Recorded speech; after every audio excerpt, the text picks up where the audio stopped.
ஆண்டவராகிய இயேசு கிறிஸ்துவின் நாமத்தில் காலை வாழ்த்துக்கள். இன்றைய மன்னா தாவீதுடைய கடைசி வார்த்தைகள். மேன்மையாய் உயர்த்தப்பட்டு யாக்கோபுடைய தேவனால் அபிஷேகம் பெற்று இஸ்ரவேலின் சங்கீதங்களை இன்பமாய் பாடின ஈசாயின் குமாரனாகிய தாவீது என்னும் புருஷன் சொல்லுகிறது. 2 சாமுவேல் 23 அதிகாரம் 1 வசனம். பாருங்க, தாவீதை குறித்து தாவீதே என்ன சொல்கிறாரு? நான் கர்த்தரால் மேன்மையாய் உயர்த்தப்பட்டேன், யாக்கோபுடைய தேவனால் அபிஷேகம் பெறப்பட்டேன், இஸ்ரவேலின் சங்கீதங்களெல்லாம் நான் இன்பமாய் பாடினேன், ஈசாயின் குமாரனாகிய தாவீது என்னும் புருஷன் சொல்லுகிறதாவது சொல்லிட்டு 2வது வசனம், கர்த்தருடைய ஆவியானவர் என்னை கொண்டு பேசினார், அவருடைய வசனம் என்னுடைய நாவில் இருக்குதுன்னு சொல்லி நீங்கள் அதை ஃபுல்லாகவே நீங்கள் படித்து பாருங்கள்.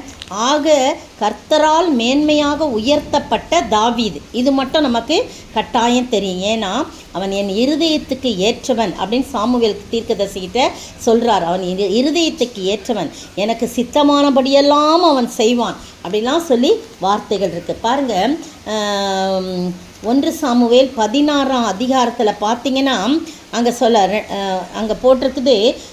16 அதிகாரம் 13 வசனம். அப்பொழுது சாமுவேல் தைல கொம்பை எடுத்து அவனை அவன் சகோதரர் நடுவிலே அபிஷேகம் பண்ணினான். அந்நாள் முதற்கொண்டு கர்த்தருடைய ஆவியானவர் தாவீதின் மேல் வந்து இறங்கி இருந்தார்.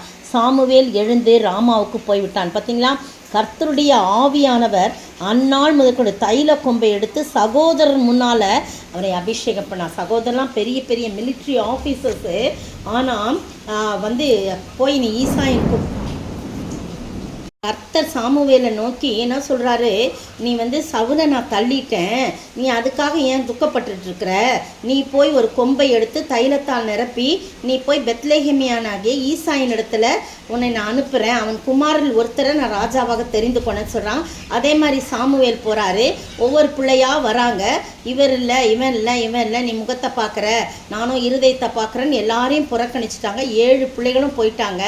அடுத்தது பார்த்தீங்கன்னா, இவ்வளோ தான் உங்கள் பிள்ளைகளா அப்படின்னு கேட்குறாங்க. ஒருத்தரையும் 7 பேரில் ஒருத்தரையும் தெரிந்து கொள்ள, இவ்வளவுதான் உன்னுடைய பிள்ளைகளான்னு கேட்ட உடனே ஈசாய் சொல்கிறாரு, தாவீதினுடைய அப்பா, இல்லை ஒருத்தன் இருக்கிறான், அவன் ஆடு எல்லாருக்கும் இளைவன் இருக்கான், அவன் ஆடுகள் மேய்த்து கொண்டிருக்கிறான் அப்படின்னு சொன்ன உடனே சாமுவேலு ஈசாயை நோக்கி ஆள் அனுப்பி அவனை அழைப்பி அவன் இங்கே வரும் மட்டும் நான் பந்தி இருக்க மாட்டேன்னு சொல்லி ஆள் அனுப்பி அவனை அழைப்பித்தான். அவன் சிவந்த மேனியும் அழகிய கண்களும் நல்ல ரூபமுள்ளவனாயிருந்தான். அப்பொழுது கர்த்தர், இவன்தான், நீ எழுந்து இவனை அபிஷேகம் பண்ணணுன்னு சகோதரர் நடுவே அவனை அபிஷேகம் பண்ணுறான் தைல கொம்பை எடுத்து. அப்போ கர்த்தருடைய ஆவியானவர் தாவீதின் மேலே இறங்கினா. பார்த்தீங்களா, எவ்வளோ ஆண்டவர் அவனை மேன்மைப்படுத்தியிருக்கார். உன்ன வசனம் பாருங்கள், 2 சாமுவேல் 7 அதிகாரத்தில் பாருங்கள். 2 சாமுவேல் 7 அதிகாரம் 8 வசனத்தில் எங்கே போய்கிட்டு இருந்த அவனை எப்படி கொண்டு வந்திருக்காரு அப்படின்னு சொல்லி அதில் அழகாக போட்டிருக்குது. 7 அதிகாரம் 8 வசனம் வாசிக்கிறேன்.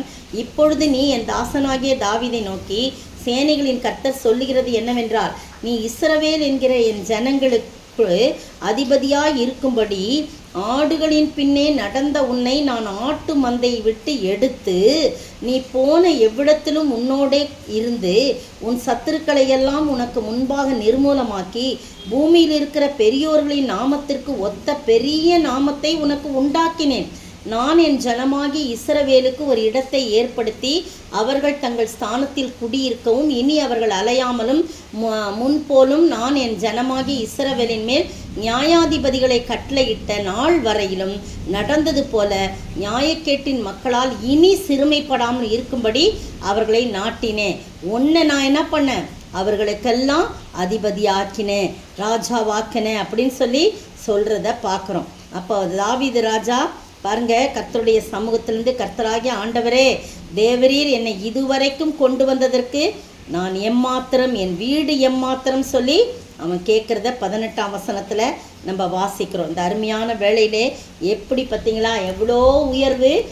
அந்த ஆடுகளின் பின்னே ஆடு மேய்ச்சி கொண்டிருக்கும்போது ரொம்ப வேர்த்திருக்கும், விறுவிறுத்திருக்கும்.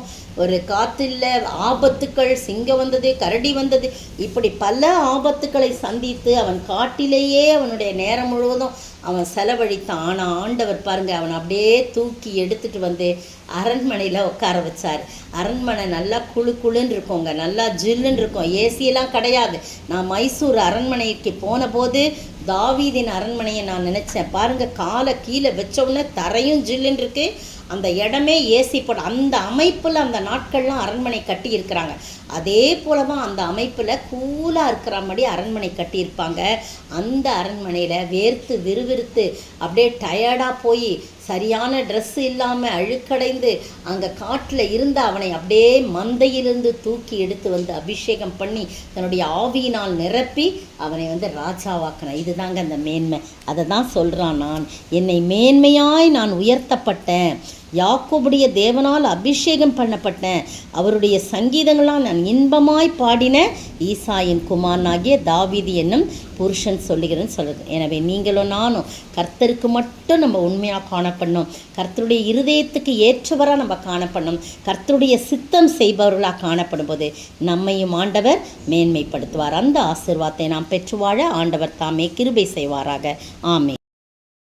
எங்கோ நான் வாழ்ந்தேன், அறியாமல் இருந்தேன், என் நேச தேடி வந்தீ, நெஞ்சார அணைத்து முத்தங்கள் கொடுத்து நிழலாய் மாறிவிட்டீர்.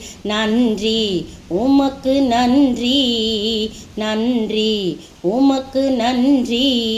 ஸ்தோத்திரிக்கிற ஆண்டவரே, எங்கேயோ கிடந்த என்னை கூட கர்த்தாவே தூக்கி எடுத்த ஆண்டவரே, தாவீதை தூக்கி எடுத்தது போல நீங்கள் தூக்கி எடுத்து உயர்த்தி மேன்மைப்படுத்தி இருக்கிறீங்களே, அதுபோல ஆண்டவரே நாங்கள் உம்முடைய ஏற்ற சமயத்தில் உயர்த்தும்படி உம்முடைய பலத்த கைக்குள் நாங்கள் அடங்கி இருக்க நீர் உதவி செய்ய வேணுமாய் ஜெபிக்கிறோம். தொடர்ந்து ஆசீர்வதிங்க, காத்துக்கொள்ளுங்க, கேட்குற ஒவ்வொருவரையும் நீர் மேன்மைப்படுத்தி காத்துக்கொள்ளுங்க. இயேசுவின் நாமத்தில் பிதாவே, ஆமேன். நேற்றைய பதில் யோவான் லூக்கா 1:76. இன்றைய கேள்வி, குடிமதிப்பு எழுதப்படும்படி யோசேப்பு மரியாளுடனே எங்கு போனார்? குடிமதிப்பு எழுதப்படும்படி யோசேப்பு மரியாளுடனே எங்கு போனார்?